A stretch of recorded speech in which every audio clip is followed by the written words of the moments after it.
Hi, this is Jeff Altman, the Big Game Hunter, and you're listening to Job Search Radio. There's a lot that I know about finding work that you as a job hunter, because you're not really involved with that except maybe every couple of months or every couple of years, you just don't know. And I realized it'd be a great topic for a show.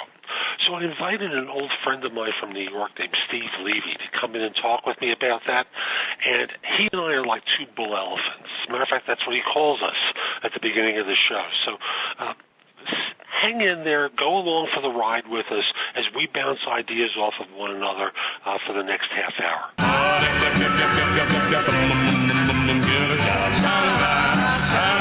Are you looking for a new job or interested in leveling up? Job Search Radio is your go-to resource for insider tips on job hunting and growing your career. Here's your host, Jeff Altman. Hey, Steve, welcome to Job Search Radio. Great to have you on board. Well, thank you, Jeff. It's like two bull elephant New Yorkers going at each other about recruiting and job search. This should be fun. I agree. Introduce yourself to my audience. Give them an idea of who you are and what your background is. Talk about career change. Everyone likes to talk about career changes. I'm an engineer who crossed over to the dark side into HR and recruiting. Long, laborious process. It wasn't easy. There were lots of roadblocks. But I run recruiting at companies. Presently, I am in negotiations to move into a new role, which should be of interest to the community. I do quite a bit pro bono work for job seekers, primarily because there was no one there for me. My career services failed. Career advisors have failed. And I had to learn literally by hook or by crook on what works for job search, what works for recruiting. And it's just my makeup. I like giving it back, and that's what we're going to talk about. Lessons learned from being a recruiter that can be applied to job seekers. Isn't that right, Jeff? You betcha. So recruiting has been evolving for a while, but I tend to think of job hunting for most people has been stuck in an older paradigm. So my thought was for us to talk about some of the things that we as recruiters know that job hunters really don't. That's a particularly good topic because it's almost like there are shows on TV where the masked magician shows how magic tricks are done. They're still magic, but knowing how they're done, gives you that aha moment. Now I get it. And you actually end up appreciating the magic even more. Same thing with job seekers, knowing what the recruiters do, how they think, what they act like. That's power. You betcha. So tell us one of the things that recruiters know that job hunters may take for granted or overlook. I'm not sure if they take for granted or overlook because, job seekers are pretty much acting the way they believe they should be acting. Little things like, cover letter. Here's a great one. Little things like these days many recruiters have their phone numbers on their LinkedIn profiles. And more often than not, sadly, in job posts, it'll say, no, please, no calls. The reality of it is if a recruiter has their phone number publicly posted somewhere, they're actually asking for people to call them. I mean, how you do it is another story. But I want to see people who can, not necessarily following directions is nice if you're, in line at the DMV. When it comes to job search, we're looking for unique people and people who can break the paradigm, who can, make a case for calling when it says don't call. Little things like that are things that we actually look for. And at the same time, I'm going to interrupt you here. It drives me crazy when people call who in no way, shape, or form fit the requirement that I'm recruiting for. I don't mind if someone hears that I'm engaged in a search and they've been referred to me by someone and they pick up the phone and call. I have no problem with that whatsoever. But as I've said many times, the Purdue chicken plucker who wants to be the software engineer, and I've had that phone call, who argues with me that you had the Purdue chicken plucker want to be a software developer? I had a Purdue chicken plucker. Well, that's what have you had? Yeah, you're still mulling over that Plux, doesn't it? Oh gosh, there's so many. It's mostly it's pretty much all the time, unless they're coming in through through referral or they've used something to get at me. I mean, I've had entry level folks asking me about heads of marketing positions. There are way too many to remember. I think that the key there is if anyone who actually can call me up or reach out to me, even by email, and cause my first reaction to go, wow, that's different. Not different in a schizophrenic, psychotic way, but different in that I know they did a hell of a lot more than just look at my company's website. We'll get into it a bit more, but there are many, many things that I wish more people did just to differentiate themselves. But, sadly, all they're doing is, much like the career advisors, career experts, if you will, who taught them these things, they're only good at using one tool, and that's the hammer. And that is the apply. I hate the word apply. For a job that they believe they're qualified for. I hate the word qualified. And they do it in such a standard way, dear sir or madam. Oh. Think about that, Jeff. Cover letters. Most of my resumes like burgers at a fast food restaurant over the transom. But here's a good one. Dear sir or madam. Unless you're applying for a job at the Happy Valley Ranch, the whorehouse in Las Vegas, there are no madams in recruiting or HR.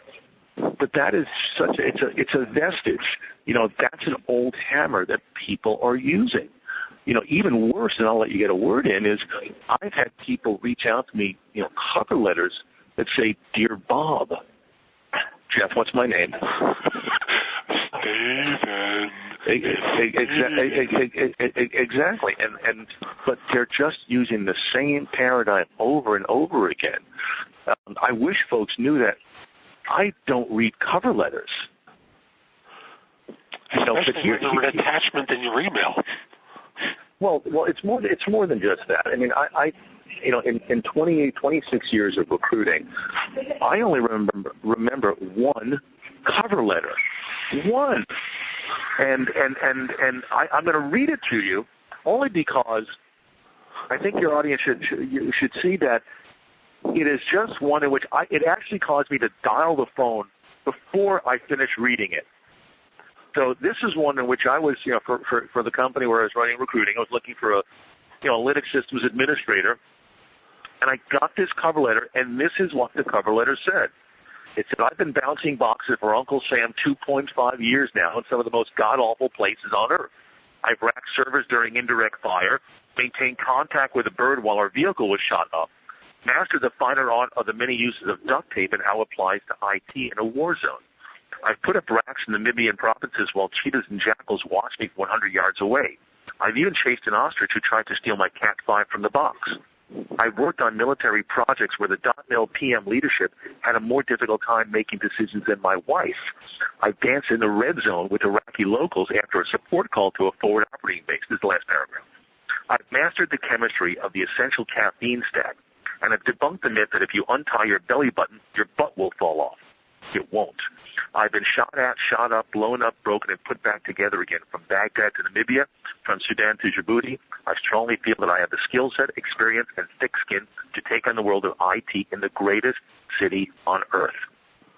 What do you think about that, Jeff, since we're both recruiters? I'm on the phone with them. You're absolutely right. Because that person did something that most don't. It was clearly personal. It was so personal. When you... The challenge here is to, for the secret to me, I might read it, I can tell literally from the first line that it's bad. And so, I look at the resume first. I'm not, unless I'm hiring you for a writing position, I'm not going to look at your cover letter. And even then, it's the fourth thing that I look at. I read. You mentioned the resume. What else do you look at? Well, I'll tell you what I do is I read the resume. By the way, everyone has seen these 6-second studies. I know the person who ran the study very well. I know how many subjects were involved in that study. I'm a fast reader. I can't read a resume in 6 seconds.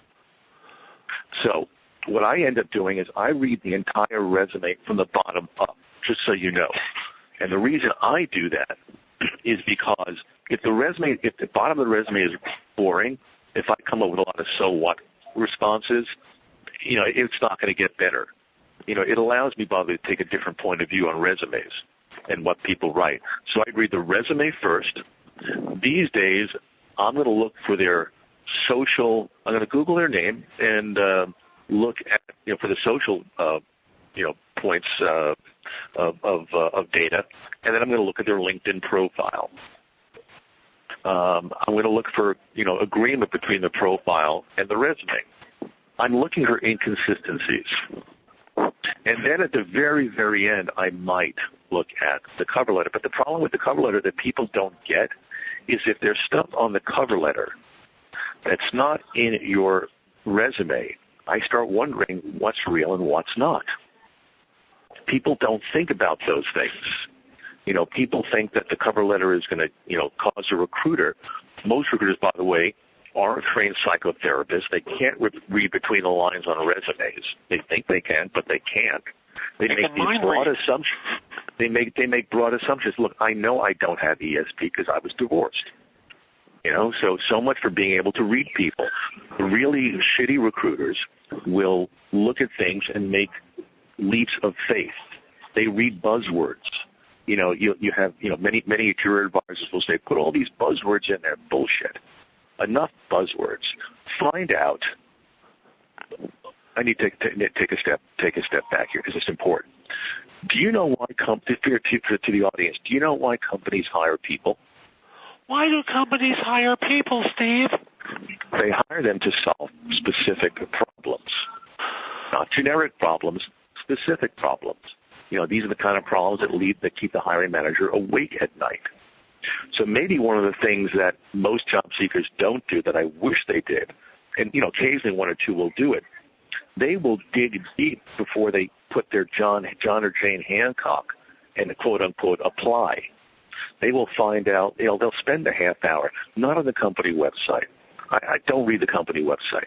I know what's on the company website. This is not a memory test. This is not a reading comprehension test. I mean, I just those that clearly go out and find stuff from industry that differentiates their ability to understand the problems that we have. Those are the ones that jump out to me. And again, I want to see that in the resume. I don't care about the freaking cover letter. Your LinkedIn profile. I wish people understood that your LinkedIn profile is your resume on steroids.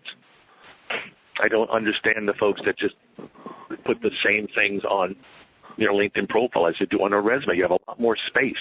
Put it all in there. Set up the problems for me. What did you do by yourself? What did you do with your team? What's your legacy? The companies that you left. What did you do there that's still in play? People just don't. All they do is, the most recruiters, by the way, they post and pray, and it doesn't matter whether they're in-house recruiters or agencies. Jeff, you know this. Most recruiters just post and pray, and they do a happy dance when somebody who's halfway decent applies. Same thing with job seekers. Most of them just post it, that they pray and spray. They pray to God that the spraying of a resume will get some response from a crappy recruiter on the inside who they believe can read between the lines and see greatness. It doesn't happen that way, Jeff. I well agree with you, and I'm going to pause you for a second here and say we're going to be back with more from Steve in just a moment, but first my insider tip for this show, which is about getting yourself organized, because Steve is talking about some of the things that people do by mistake as part of the old paradigm and what they can do differently. I'm going to just talk with you about one thing that is old but no one does that they need to do, and that is track their own activity. See, for those of you who are job hunting, many of you think you're doing more than you really do. And I know this because I've spoken to and coached so many people who sit in front of a screen all day looking at job ads, hitting the apply button, and wondering why they don't get results. The statistics are 70% of positions are filled as a result of networking. 70% of those 70% are filled as a result of relationships developed during the search that you didn't have at the beginning. There's differing statistics about what percentage recruiters and online advertising has. I'll just throw them all into one category. 30% are filled that way. You need to track your activity to know what you're doing that's getting results, because after all, if you're flipping resumes out there and you're not getting interviews, your resume is a problem, and your search technique is a problem. If you're getting interview requests and you're not getting invited back for seconds, well, your interviewing isn't as good as you think it is. So there's a lot that you can be doing in order to organize yourself as part of this search, and I'm telling you, do some work there. I've got a lot more information on my website, so come over to thebiggamehunter.us. I've got a book there called Get Your Job Search Organized Now that's available to you, as well as tons of other content that you can watch, listen to, or read. So again, thebiggamehunter.us. Let's continue on, Steve. So we were talking. Yes, we were. And I interrupted your head of steam. So you were talking about hitting apply and the foolishness that people have of how they conduct themselves. But I want to get us really focused in on the things that we know that they don't know.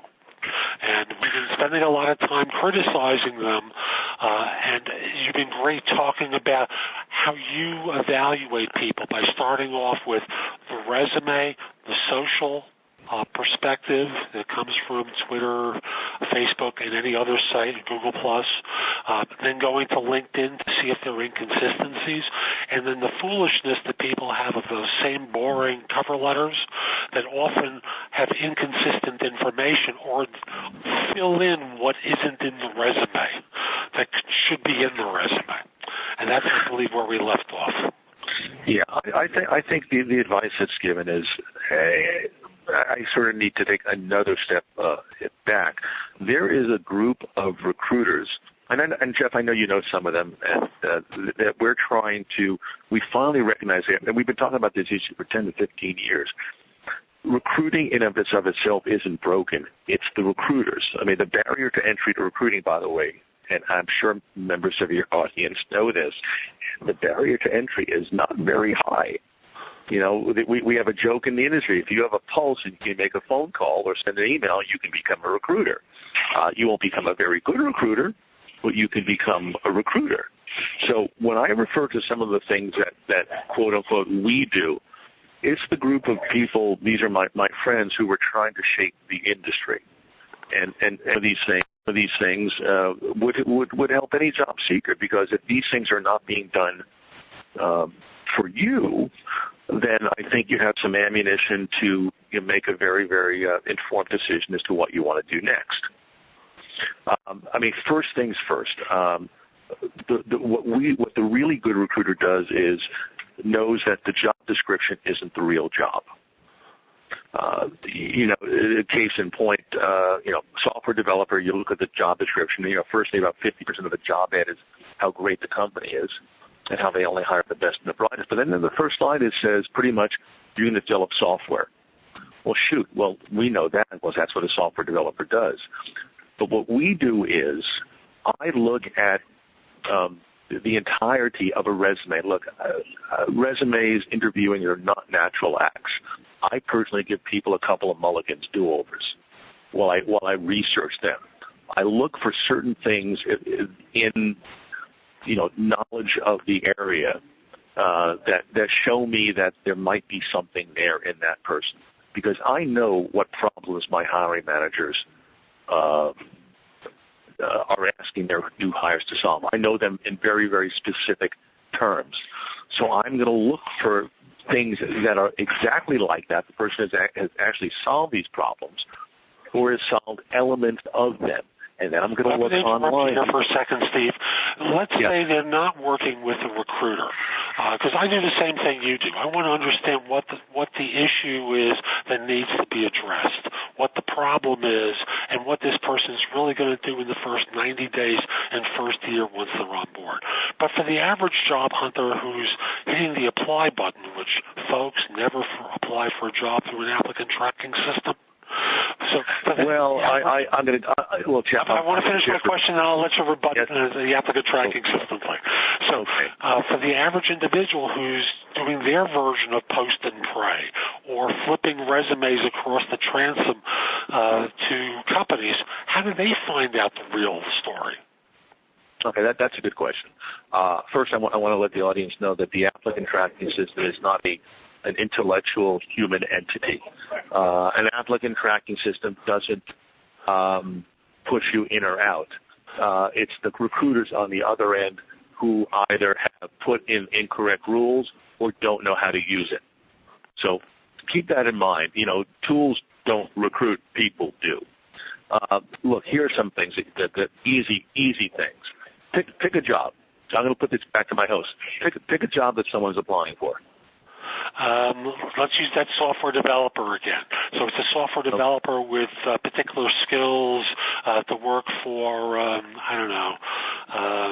insurance. I'll make it easy. Let's say you're looking for an insurance company doing a back-end developer with where the data exists in the cloud somewhere, and it's for, and you know the name of the company. I'm assuming, correct, Jeff?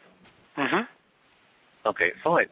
Well, what the job seeker is going to do is I'm going to do simple things, do internet searches for that company and put in some of the keywords.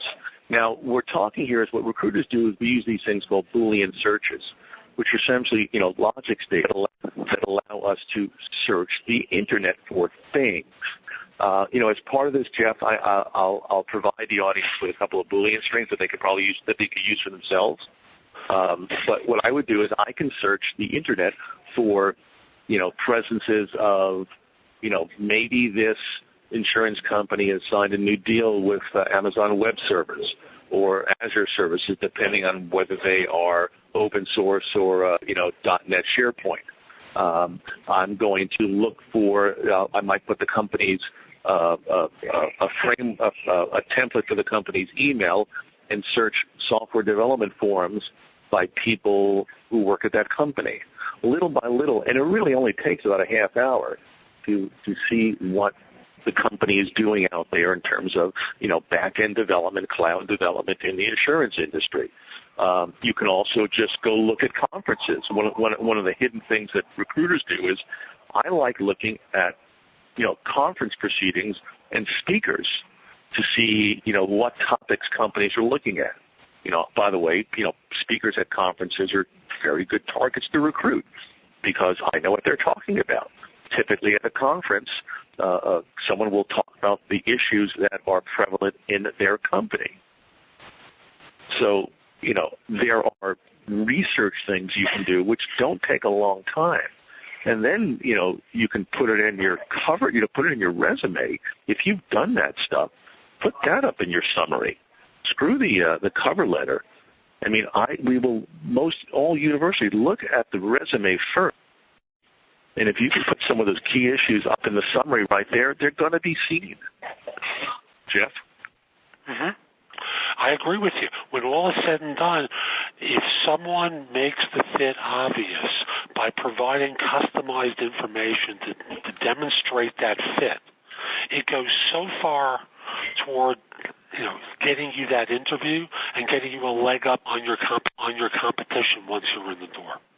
Well, I'll take it even further. The beauty of LinkedIn is, if you know what the title of the job is, you can pretty much figure out who your boss is going to be just on LinkedIn alone. And then what you do is you go look at their profile, look at some of the things that they talk about.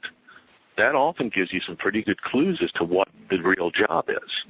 And there's nothing wrong, by the way, with if you have, done your research and you have a pretty good idea of who the hiring manager is, shoot, just connect to that person. Send them an email. We can show you there are tools to find out people's emails. By the way, for job seekers, if you are using LinkedIn, there is a really cool tool called Prophet, Prophet. And again, I'll include the link after the show. Just send the links to me, and they'll be in the show notes. Absolutely. But, Prophet will give you a good sense of what the actual email of that person is. So if you've done your research and found out that this person who's likely your hiring manager has done certain things and you've done those too, send them an email. You know what? It's not necessarily bypassing recruiting, but it's just augmenting your chances, if you will. I don't mind. By the way, I don't mind when people go directly to hiring managers, and hiring managers then come to me and go, Steve, this one's pretty good. I think we should talk to them. They just made my job easier. I can't be everywhere, so I like that. And as a way of going around the applicant tracking system, you're going to the actual decision maker rather than through the filters. Again, although Jeff, you made that mistake again. The applicant track don't hate the software people. If the applicant tracking system, if the recruiter doesn't see your resume, again, there are two ways around it. It could be because your resume sucks, and frankly, if it's just tasks, and a task is not an accomplishment. Just so you all know that. And the ATS is not a human being which is going to kick you out because it doesn't like your name. I really want to, emphasize that. If an applicant if you're not, quote, getting, I don't know why people say you're not getting through the applicant tracking system. It's the recruiter who you're not getting through.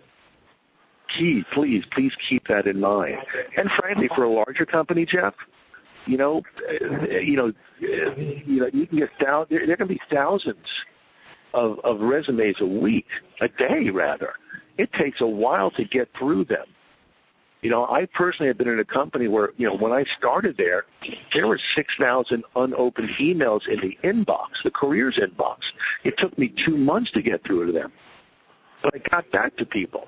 And I don't mind, and good recruiters shouldn't mind when you remind them, hey, just want to let you know, this is the email. You don't need a cover letter. Just want to let you know I know a really good problem solver who has built back-end systems in the insurance industry. Wink, wink. You don't need a long, drawn-out cover letter to say that. I just said that in one line. And it's part of being personal, because if people go, see, I differ from you on the notion of these systems. Now, again, I understand the reason that they exist, but as you said earlier, sometimes the rules that have been created look for specific languaging or sequences of language that cause an individual to be rejected who actually have experience doing exactly what they want. So rather than put yourself at risk with the ATS, I suggest the direct contact with the hiring manager, which is a lot of what you've been talking about. But at the end of the day, folks, the game plan is to try and make a personal connection with someone who will influence you getting in the door and influence you getting hired. And that cover letter so wonderfully illustrated, you can't do it by going, dear sir or madam, or, hey, I haven't heard from you yet, and having that whiny or the worst thing are the serial appliers. I'm telling you, folks, if you apply for 10 different jobs at the same time, you're not going to get the chances of you getting any of them is slim to none. Agreed. That's something that people don't get. Or I'm just checking to see if I got your email. Well, didn't the ATS said that you got to ping you back and say, hey, thanks for your email, thanks for your resume? Didn't it do that? Yeah. So what makes you think otherwise? You're just a nudge. I mean, people like that, I understand, really, Jeff, understand, the unemployment might say 5.5%, but believe me, it doesn't take into account people who've given up looking. So, it's much higher. So I understand, I've been there, how important it is to just be recognized. But you are being recognized. The reason you're not being called is more likely that you don't have the specific experience that I'm looking for. Jeff? Or they haven't had time to get to your resume yet. I'll give them the benefit of the doubt. In one way or another, your resume is number 850 of the ones that they actually think might be qualified, and they just haven't gotten to it yet. Not pretty much. Look, I'll give you an example. Doing a marketing manager in Brazil, in Latin America, I was going through nearly 300 folks. It took me 6 weeks to do it the right way. I mean, I let all the folks know I got it, but to finally work through them, it took me 6 weeks with all the other things I was working on. So things do take time. Yes, they do. And Steve, speaking of time, we're starting to come up against our time, with the end of our time with one another. Is there any other point that you want to communicate with everyone about what we know that they need to hear? Oh, my goodness. We will hear, oh, God. There are many nice people who are clearly experienced, we will sometimes say no to a person because they are actually too advanced for the environment. I will be straight with people. I will say, look, this is not the place for you, and this is why. The lot more recruiters talk about fit. I wish fit could be many different things. Scarily, recruiters at the end of the day, not as many are experienced like me who can go up against hiring managers and make a case for hiring somebody. But I know some recruiters who've been bullied into turning people down. They didn't come from the right school.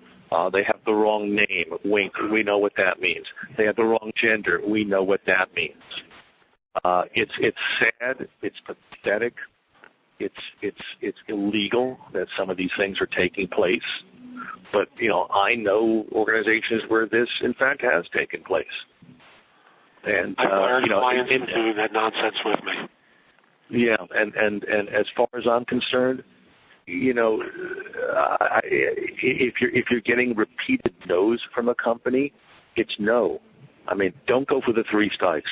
Honestly, 2 strikes, move on to another company. There's ageism rampant in recruiting. I don't think they'll be a fit. Why? It's because they have gray hair in their beard? Yes. No, I didn't say that, but yes. It's the stuff that takes place is just frightening. There is one thing I'd like folks to know, and again, I'm going to send you the link to it. I think Jerry Crispin and Mark Mailer. Jeff? Yes, I do. Yes, I do. Yeah. They have a consulting firm called Career Crossroads, and again, the link will be there. And they put out an annual sources of hire report.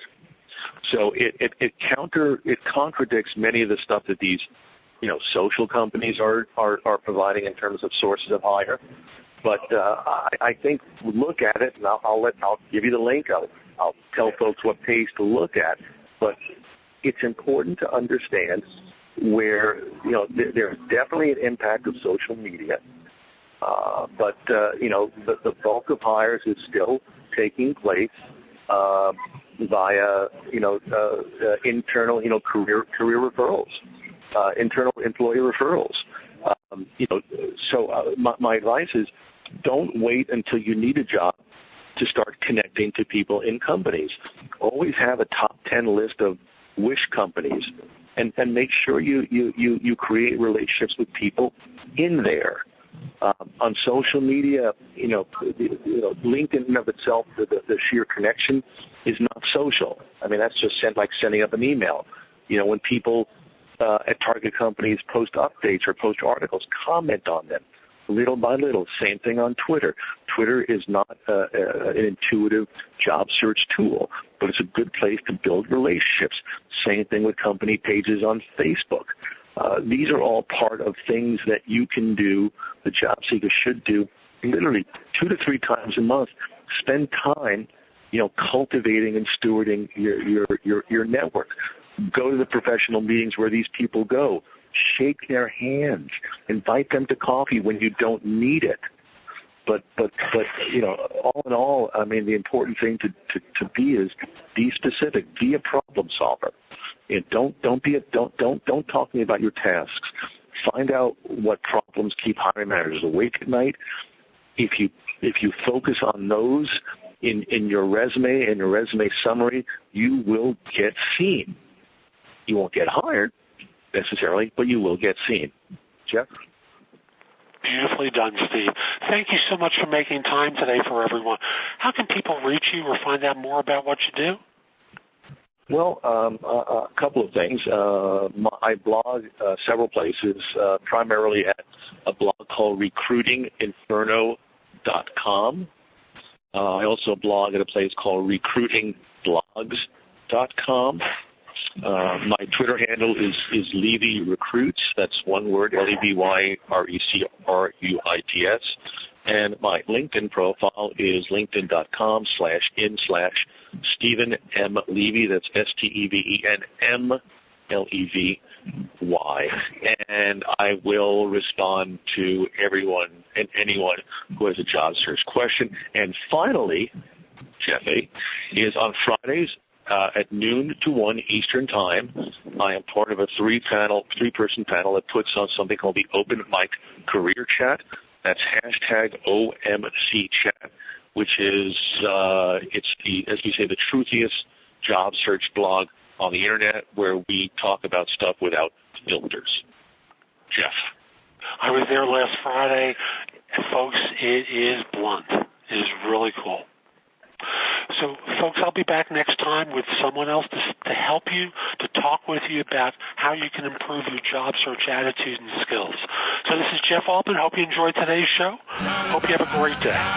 For more job search advice, visit Jeff's website at thebiggamehunter.us. That's thebiggamehunter.us.